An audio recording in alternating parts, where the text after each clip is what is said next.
Today we will going to start discuss on the topic of the formation of multi-mirror image। और इस topic में हम जानेंगे कैसे बहुत सारे जो इमेज हैं क्रिएट होते हैं। When two plane mirror are held at a some angles at one another and the object is placed in between them, then multiple images are formed depending upon the angle between them। दो plane mirror को जब एक साथ हम रखेंगे वहाँ से क्या होगा, some angles to another and object is place between them. तो बहुत सारे ये मल्टीपल इमेजेस क्रिएट होंगे depending upon the angle between them, यानी किस किस एंगल पे अगर हम किसी ऑब्जेक्ट को रखेंगे तो कैसे कैसे वो इमेज फॉर्म करेंगे। First, when two plane mirrors make an angle 90 with each other. जब दो प्लेन मिरर जब एक साथ उसको रखे जाएंगे तो 90 वो बनेंगे, और जब दो प्लेन मिरर एक साथ रखे जाएंगे वो angle of 60 with each other वो बनाएंगे। When two plane mirrors are facing one another. जब कोई टू प्लेन मिरर को जब एक साथ सामने लाया जाएगा तब ये किस तरीके के ऑब्जेक्ट ये बनाएंगे देखेंगे। It is observed that if angle between the mirror is Q, number of image क्या होगा 30 360 upon Q minus 1। Thus if the mirror are at right angle, जब कोई मिरर 90 डिग्री पे होगा, you will see 360 upon 90 minus 1 equal to 4 minus 1, यानी 3 images बनेंगे। Angle of between the mirror is 60, 5 images दिखेंगे कैसे 360 अपॉन 60 माइनस 1 यानी 6 upon 5, 6 minus 1 5 images होंगे। अगर एंगल जो है आपका 30 पे दिखेगा 11 एंगल्स क्रिएट होंगे, जैसे 360 upon 30 minus 1 equal to 12 minus 1, 11 images. When two mirrors are kept parallel, अगर दो मिरर को एक साथ रखे जाएंगे पैरेलल में तो एंगल 0 बनेगा। An infinite number of image can be seen, यानी 0 डिग्री हम बोल रहे हैं इसको, यानी infinite number of angle create होंगे, यानी बहुत सारे इमेज क्रिएट होंगे। The image get fainter as distance from the mirror increases. Let us how this images are formed, कैसे इमेज बनते हैं तो आइए हम जानेंगे। when the image are placed at the right angle to each other, जब कोई मिरर के साथ एक राइट एंगल जब ये क्रिएट होता है तो आइए हम देखते हैं क्या होता है। when an object is placed in front of two plane mirror, जब कोई भी किसी भी ऑब्जेक्ट को दो प्लेन मिरर के साथ रखा जाता है, placed at 90 एंगल, यानी उसका जो एंगल कौन सा होता है, राइट एंगल होता है टू ईच अदर, दोनों ही ऑब्जेक्ट का। तो तीन इमेजेस फॉर्म करते हैं। First, the image of the object O is due to mirror 1, the image 2 of the object is due to mirror 2, a third the image I3 जिसको बोलेंगे may be considered to be image of I1 in the image of mirror 2 or image of the 2 in the image of the mirror 1। thus the image I3 is overlap of the two mirror। और अब देखेंगे image third जो है overlap करेगा दो mirror दो images पे I3 and I-3। thus the image I3 is brighter than both I1 and I2।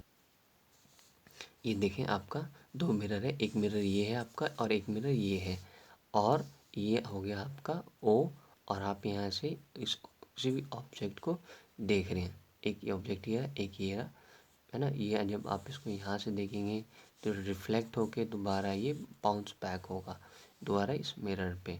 इसको हमने देखा जब दो मिरर जब प्लेस हो रहा है, यानी 90 डिग्री ऑब्जेक्ट किसी भी ऑब्जेक्ट को सी कर रहा है, तब का ये इमेज है आपका।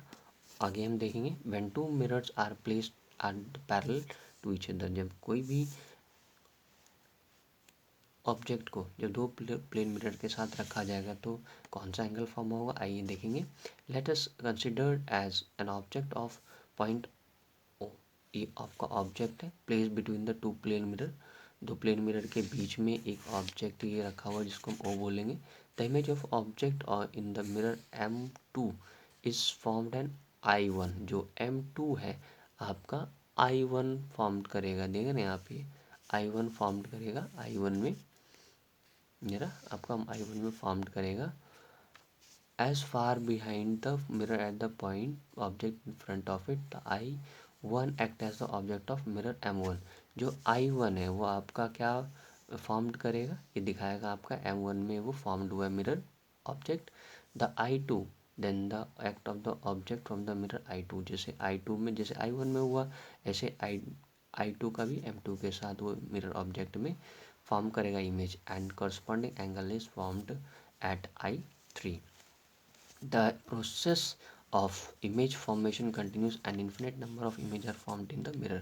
और इस प्रोसेस में यहाँ पे बहुत सारे इमेज फॉर्म्ड कंटिन्यू होंगे और infinite number of images formed होंगे इस मिरर के माध्यम से।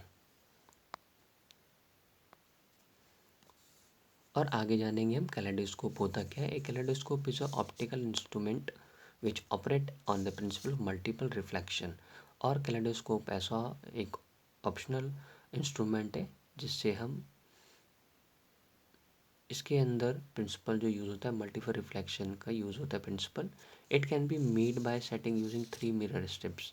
और इसमें 3 मिरर स्ट्रिप्स लगाए जाते हैं जैसे at angle 60 to each other to form a triangle between the strip at a few piece of colored glass held between a translucent bottom and a transparent glass. The whole arrangement is kept in a bored tube with a hole to watch all at other and, यानी एक जगह से हम दूसरे and को और देख सकते हैं। Looking and rotating the kaleidoscope, और हम इसको रोटेट करके भी इस ट्यूब को हम देख सकते हैं, जिसको हम कैलेडोस्कोप बोलते हैं। We see very beautiful coloured pattern due to the multiple reflection of light from the 3 mirrors. और हम इनके अंदर जो 3 मिरर्स जो यूज़ होते हैं, हम मल्टीपल रिफ्लेक्शन हम इन तीनों मिरर्स के माध्यम से हम देख सकते हैं, जो इनके अंदर लाइट्स रिफ्लेक्शन ऑफ लाइट की वजह से जो इमेज फॉर्म्ड होंगे। तो आगे हम देखेंगे पेरिस्कोप क्या होता है। Periscope it is another instrument which is based on the principle of multiple reflection.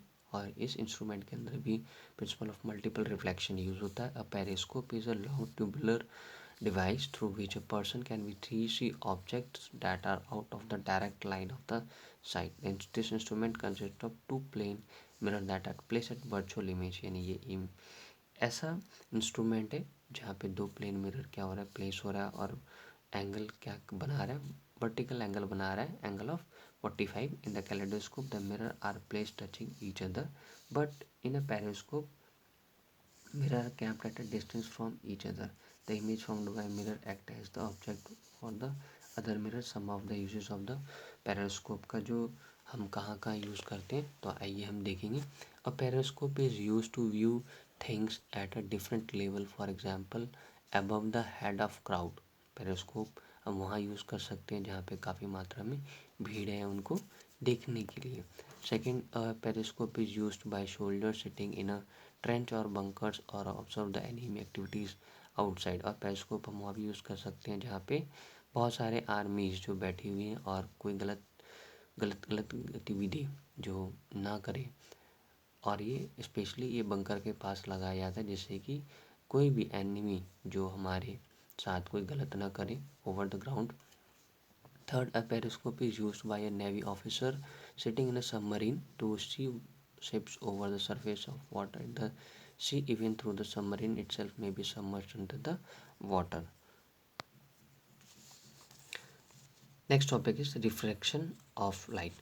Refraction occurs because light travels at different speed। आपको पता है जो लाइट है डिफरेंट स्पीड से क्या होता है, किसी भी ऑब्जेक्ट में ट्रांसफर होता है। Different transparent media light travels at 3 into 10 की power 8 ms is a vacuum of air, but when it is passes through a medium like glass or water is slow down। जैसे किसी भी object या किसी object या फिर material में transfer होता है लाइट, जैसे ग्लास हो गया, वाटर में हो गया, तो स्लो हो जाता है। क्यों? Due to change in speed, उनका स्पीड है चेंज हो जाता है। It path change and so bend, और इसका जो वो जो पाथ होता है स्पीड का वो बैंड हो जाता है। देख रहे हैं आप, ये जो ग्लास में पानी है और पानी के अंदर जो ये पेंसिल रखा हुआ है, तो आप देख रहे हैं इनका जो पाथ है वो चेंज हो गया, बैंड हो गया। The phenomena of bending of light when it travel from one medium to another is called reflection of light. तो आगे हम देखेंगे डिस्पर्जन ऑफ लाइट होता क्या है। इन 1665 Sir Isaac Newton discovered his experiment with glass prisms that white light से sunlight. और सन जो सर आपके आइजैक न्यूटन थे 1665 में इन्होंने दिखाया कि वाइट लाइट जिसको हम सनलाइट भी बोलते हैं, इनके अंदर 7 कलर्स होते हैं जिसको हम बोलते हैं violet, indigo, blue, green, yellow, orange and red. He found that when white light is passed, इन्होंने बताया जब एक वाइट लाइट पास होता है किसके माध्यम से, प्रिज्म के माध्यम से, वो स्प्लिट हो जाते हैं 7 कलर्स में जिसको हम डिस्पर्जन ऑफ लाइट बोलते हैं. And the band of 7 colours thus obtained in the spectrum of white light. जब ये सातों लाइट एक साथ जब ये बैंड होते हैं तो इसको हम स्पेक्ट्रम ऑफ लाइट बोलते हैं. कॉज ऑफ डिस्पर्सन ये क्यों होता है, when white light passes through prism, जब वाइट लाइट जब एक ग्लास प्रिज्म के साथ पास होता है यानी प्रिज्म के साथ पास होता है, इट वेरियस कलर्स डेविएट, यानी काफ़ी कलर्स ये बनाते हैं जब ये बेंड होते हैं by different amounts. This deviation is maximum of violet light and minimum for red light. यानी सबसे ज़्यादा कौन सा कलर बनाता है, वायलेट, और मिनिमम कौन सा, कम से कम कौन सा लाइट बनाता है, कम कौन सा लाइट बनाता है, red light. Due to this difference in deviation the various colour of the light emerge out of the prism in the form of spectrum. जो आगे हम देखेंगे. ये देखिए आपका ये डिस्पर्जन ऑफ लाइट है, यानी ये सनलाइट है और सनलाइट के माध्यम से जब ये सारे स्प्लिट हो रहे हैं 7 कलर्स में. आगे देखेंगे the rainbow is a very common example of dispersion of light in nature. Tiny drops of the water suspend in the air act as prism. These droplets split in the white light just like a prism and we see the rainbow. आप rainbow में देख रहे हैं ये 7 colours क्या हुए हैं इसमें क्रिएट हो रखे हैं. Thank you lot. We will meet again in next topic with next video.